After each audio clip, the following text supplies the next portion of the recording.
going on, YouTube? How is everybody today?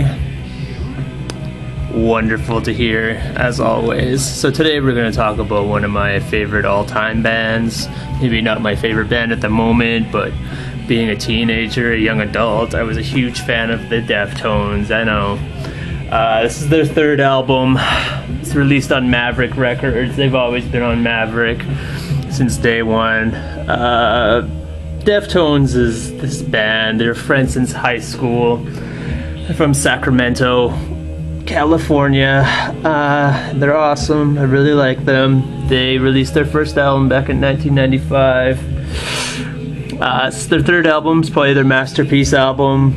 This album was also released with a lot of different versions. There was a red version, a gray version, a black version. The version I have is the marketing strategy version, where it has an extra song added at the beginning. It got re-released with this song called Mini Maggot, the Back to School. And it's like this stupid, well, it's not really a stupid song. It's not my favorite Deftones song for sure, but it's just kind of very hip-hop oriented. It's got some rap, new metal kind of vibe to it. It's meant to be like the super single, but a lot of fans kind of, hated it. Chino's been on, Chino Marino, the lead singer, kind of went on the record and said he didn't really like that marketing strategy at all, because the album has an awesome flow. It was a very solid album without it on it. That was when I first bought this album, it was the original gray covered version, like just the way normal is supposed to come out. Didn't have any bonus songs on it or anything. Just the album didn't have any frills and gimmicks, and then it got destroyed. I forget how exactly I wrecked it, but I don't know. I was living pretty footloose and fancy free back then, so it got mangled and I had to buy a new one, and they were selling these ones, and it had the Back to School at the beginning, which I thought was like a terrible intro. That song should have been like, a hidden track or like a bonus track at the end. It shouldn't have been the opener, because the opener we're listening to right now, Felicitaria, is awesome. It's called White Pony. White Pony is a reference I've read to either cocaine, and it's also White Pony is a reference to these kinds of sexual dreams you have, or if you're dreaming about a white horse, it's a sexual kind of connotation, like a metaphor for sex, and that kind of both meanings kind of apply to the album, because there's a lot of sexual references on it, a lot of misogyny on here, a lot of romance, a lot of, and it fits with the drug reference too, because there's a lot of adrenaline, a lot of crashing, a lot of like ethereal, dreamlike, you're floating around like you're on drugs kind of feel to it, kind of vibe. Yeah, and I really, really enjoyed this album, even though it is very like commercial, marketable kind of album. It really helped Deftones transcend the whole new metal stigma they got stuck with. They were even stuck with the tag of being one of the originators of the genre, because they used to be friends with Korn back in the day, back when they were playing clubs and stuff before they got discovered. But this album does showcase tremendous growth and execution in their sound. It's got a lot more melody and dynamics. Chino really honed his singing. He even took singing lessons for this album. He's showing a lot more range and emotion. He's very emotive on this album. It's an album where DJ Crook is adding a lot more kind of ambient electronic textures and flourishes to the songs. Very, very cool. Lots of atmosphere.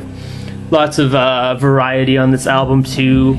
Deftones get a lot of flack because maybe individually they're not the most skilled musicians, but just the way they all play together and the way it all comes in and it's all blended together is really brilliant on here. It was really, really nice, really well produced, really well put together.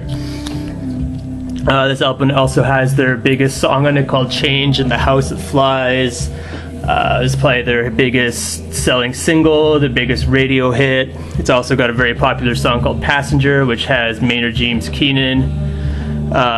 Maynard James Keenan, is that what I said? From Tool and A Perfect Circle. We all know Maynard. And yeah, I really like this album. I can't really nitpick on anything too much on it. Deftones, if you don't know, they have a nice cool sound. That's like a blend of like, what can I compare them to? Like, I'd say like Rage Against the Machine with like a little bit of The Cure, maybe some Bad Brains, maybe some Slayer, like some Depeche Mode or Duran Duran in there. Like a very kind of metal, alternative metal, hip-hop, new wave kind of thing going on here. And they do have a little bit of thrash incorporated here and there. Not so much on this album, but on their previous albums. They sure did. And they were very much so a very kind of arty, kind of abstract kind of band, especially lyrically. Like, the lyrics are very much so open to interpretation. They deal a lot with, like, pain and inflicting pain, and, like, especially on this album, there's lots of references to violence and, like, cutting people, which I always took as a term of, like, hurting loved ones and stuff like that. And they also deal with, like, you know, quite a few adolescent issues, like being in high school and partying. Deftones is a band that never really grew up. When they were in town, one of my friends said he saw Chino Marino skating around Edmonton on his skateboard. And he said it was one of the most surreal moments of his life, just seeing Chino skating down, like, Edmonton, Alberta. And he's like, what the fuck? It was a good show too. I really, really enjoyed their concert. They still sound very relevant. They're still very accomplished musicians in my eyes. They still put out decent albums, but none of them have really ever touched the complexity or, you know, the maturity, the transcendent quality of this album. But they've always been a band that's been very creative, very impassioned about their music. They never really overdo it ever. None of their songs really turn into, like, technical riff, cockfest, breakbeats, you know, blast this. Like, it's always been very good. They always try to focus more on the beauty end of music. They try to do, like, you know, a lot of kind of, you know, floating in music kind of thing. They're not trying to do anything that would impress, like, you know, metal elitists and stuff. They actually have a song about elitism too. But yeah, cool structures, very, very good album. There's all kinds of songs on here, from, like, the very, very heavy kind of thrashier songs to, like, this kind of very experimental, very slow song called Teenager. And when Deftones go soft, they never really go as soft as to make, like, you know, cheesy little acoustic ballads, although they did do, like, some acoustic songs a long time ago, like versions, but they never put, like, an acoustic kind of sappy love ballad on here. It's always something very kind of obtuse, very, very kind of abstract on here. But yeah, Deftones is always a good band. They always gel together very well. I heard in the writing process, every time they're making an album, they always almost break up. They're on the brink of breaking up. They're always mad at each other. There's always big fights between the singer, Chino Marino, and the guitar player, Steph, because Steph is the guy who wants to be as heavy as possible, and Chino's always trying to push the music more in, like, a Morrissey kind of direction. So it's always a bunch of compromises and stuff. Artwork's kind of interesting. It's a bunch of kind of spliced and diced kind of black and white pictures. Lots of lyrics, pictures of the band and stuff. Their bassist, Chi Chang, has actually been in a coma since 2008, November 2008. I wrote it down, the date, but I can't find it. Oh well, I wrote down too much. Yeah, and I was trying to look at all the bad reviews these guys are getting, and, like, one of the more popular things people like to gripe about the Deftones, I guess, is that they're self-absorbed. And I was like, I don't think they're all that self-absorbed. They've always been, like, a band very much so focused on pleasing their fans and stuff. They know their fan base pretty well.